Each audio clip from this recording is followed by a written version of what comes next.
story of a lady who has glory beyond hope.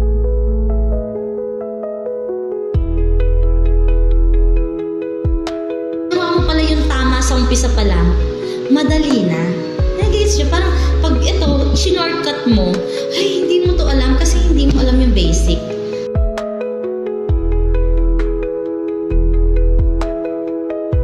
Ano yung kaya mo sa hindi mo kaya? Ito kaya kong baguhin. Ito hindi ko kayang baguhin. So I need to work out on this. Pag na-work out mo yan, eventually, may mga next na parang kaya mo na rin kasi may na-workout ka.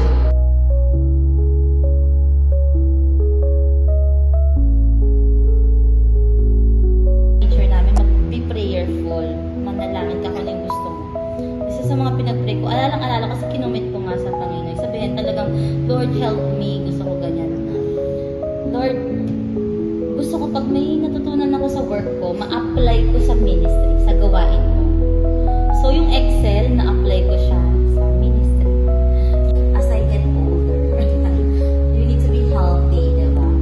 So, syempre, less yung pagkain ng junk foods.